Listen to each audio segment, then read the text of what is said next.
Let the King of my heart be the mountain where I run, the fountain I drink from. Oh, he is my song. Let the King of my heart be the shadow where I hide, the ransom for my life. Oh, he is my song, 'cause you are good. You are good, you're good.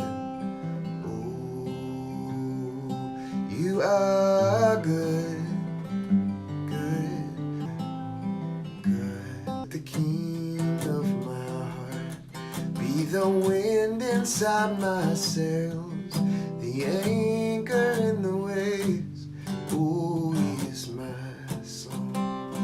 Oh, the King of my heart be the fire inside my veins, the echo of my days.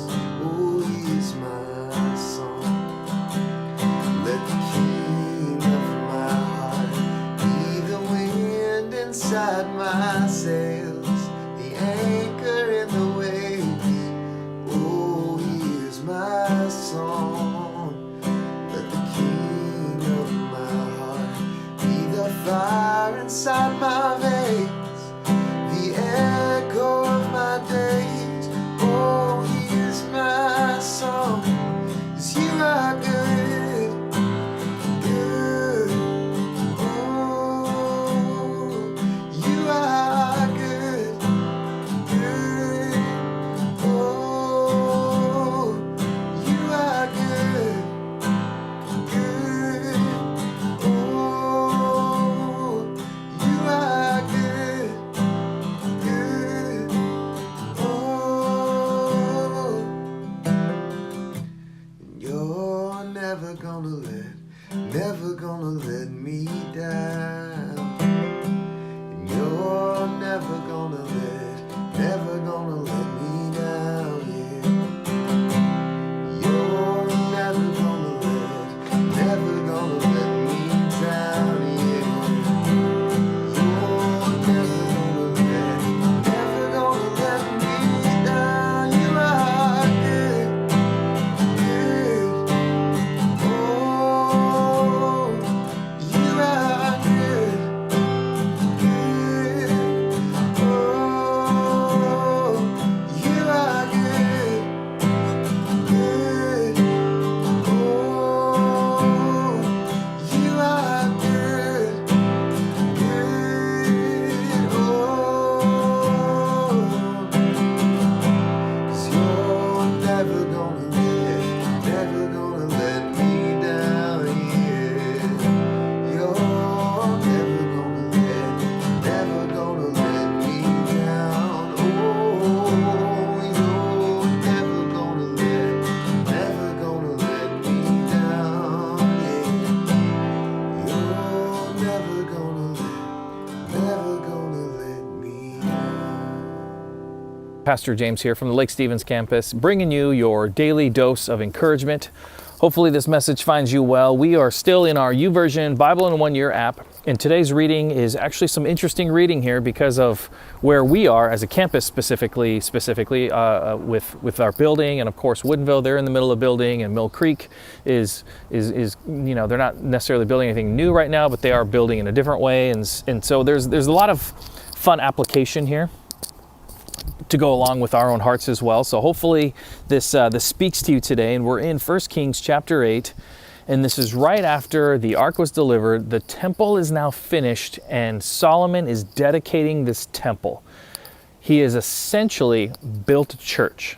God did not allow David to do it because David was a man of war. Well, after David died and Solomon took over, God sent prosperity and peace throughout the land. Solomon uses his wisdom and his accrued riches and all the things that he had been accomplishing, and he builds a temple finally for, for the Ark of the Covenant. And so here he is giving a charge to anyone that walks in. And in verse 58 is where we're going to pick up. May he give us the desire to do his will in everything and to obey all the commands, decrees, regulations that he gave our ancestors. Now that's important because we're going to come back to that in the New Testament. And may these words that I have prayed in the presence of the Lord be before him constantly day and night, so that the Lord our God may give justice to me and to his people Israel, according to each day's needs. Then people all over the earth will know that the Lord alone is God and there is no other. Again, church is being built. If you didn't know, the temple is where they would come together, on Saturday, and they would come together, and the priests would come and they would deliver a message, and sometimes it was encouraging and sometimes it was challenging, but whatever, message they gave, they came together. So they came to church. So if you were to think of the word church, this is kind of what it would look like in this circumstance. Now, it's obviously a Jewish church because Jesus hasn't come yet. However, it doesn't change the fact that Solomon wanted everyone that came to worship to obey God's commandments. Now, here's why I say that's important. Also in today's reading is chapter 8. Stephen's in the middle of basically telling off these Jewish leaders. They're asking him, under what authority are you able to say these things and do these things? And he says, I'm under the authority of God. Let me tell you some stuff. So he breaks down the history of the Jewish faith all the way up to Jesus. And in 53, this is where he kind of gets himself into trouble with these guys.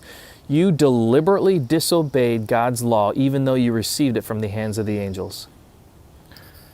So here he is, basically uttering the result of the disobedience that Solomon had asked the priests, the people that came, anyone that wanted to follow God. He asked them to follow God's laws. And here he is blatantly pointing out that they are not following God's laws. Right after he says this, they flip out and they stone him and he dies. And right before he does, he sees God and he sees Jesus and he has this incredible moment. And he even says what Jesus says, Father, don't charge them for what's happening. They don't know what they're doing. And it just began this great persecution. And we actually preached about it as a staff a few weeks ago, how we're scattered for a reason. We're talking about Can't Stop the Rain. And this is a section of the Bible that we talked about. And we looked at Acts chapter 8, verse 1, and I'm going to read to you real fast. A great wave of persecution began that day, sweeping over the church in Jerusalem. And all the believers except the apostles were scattered through the regions of Judea and Samaria. But Saul was going everywhere to destroy the church. Again, wanting to destroy this. He went from house to house, dragging both men and women to throw them into prison. But the believers who were scattered preached the good news about Jesus wherever they went. So here they are. Church has been established for a very short time at this point. We're in Acts chapter 8. This is only 6 chapters after the gift of the Holy Spirit, where it came down and people were able to speak in multiple languages, and the church is exploding. There's thousands of people all over the place that are coming to know who Jesus is. And in this moment, Saul he just wants to destroy it. And we know later, in hindsight, that Saul becomes one of the greatest voices that we've ever heard for Christianity. But in this moment, it looks bleak. Here's this church who's persecuting another church. And here is this church in the early Old Testament that Solomon establishes, the temple, right, where the Ark of the Covenant is housed, where God and his dwelling is housed. And it's just fascinating to me that this happened thousands of years ago, where there are all these people trying to establish a church and they're facing opposition. And I look at where we are now.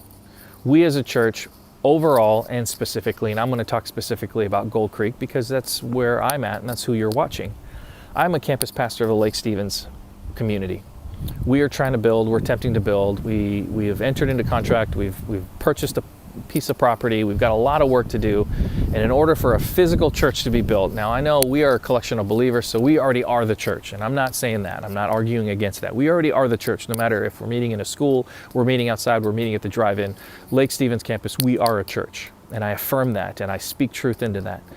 But for the physical building, right, where we're trying to create this central focal local place that people can come to experience Jesus. And Woodinville doing the same thing. Down the road on Highway 9, they are trying to build and continue to build, and they have faced hurdle after hurdle, and I'm hopeful that I don't face even half the hurdles that Brian has faced trying to build that campus. And I look at Mill Creek, them establishing their campus a little over 15 years ago and having to overcome hurdle after hurdle to build that church. And I'm excited and scared for our future. I'm excited because I believe that God is going to use us and he is scattering us for a reason. But I'm also obviously worried because I know that the opposition is going to come. I know that there are going to be people that are going to speak against us. I know that there are going to be people that speak against you as a believer and say, how could you with a God that supposedly is so good and so loving, stand for him when all of this is happening. And our response is going to be crucial. And my encouragement to you is our response needs to be grounded and seasoned in God, in the words of Jesus. I don't think we need to be Bible scholars, and we shouldn't try to explain why this or that is happening. I think we need to listen. I think we need to be compassionate, and I think we need to intake more than we outtake. And so my encouragement to you today is, I don't know who is going to speak to you. I don't know who has already spoken to you, but find a way to turn it back to Jesus, to give compassion and hope and love and all of these things that Jesus represents, and speak those into that person's heart. And to just love on them the way that God is asking us to. Because all of this persecution that happened, all that did was that spread out the disciples, which was able to put us in places that we probably wouldn't have gone originally. And as a result, those people got to hear about the gospel. And so you are in a place for a reason. You have people in your life for a reason, and they are speaking, whether negative or positive, into your life for a reason. Use this opportunity to point back to God and to show them what the life change that Jesus has done in your life. Show them what that looks like. I thank you guys for tuning in today. Hopefully, you guys are staying sane in all this madness. Let us know how we can pray for you. You can put it in the comments, so we'd love to pray for you. Have a great day, and I'll see you guys next time.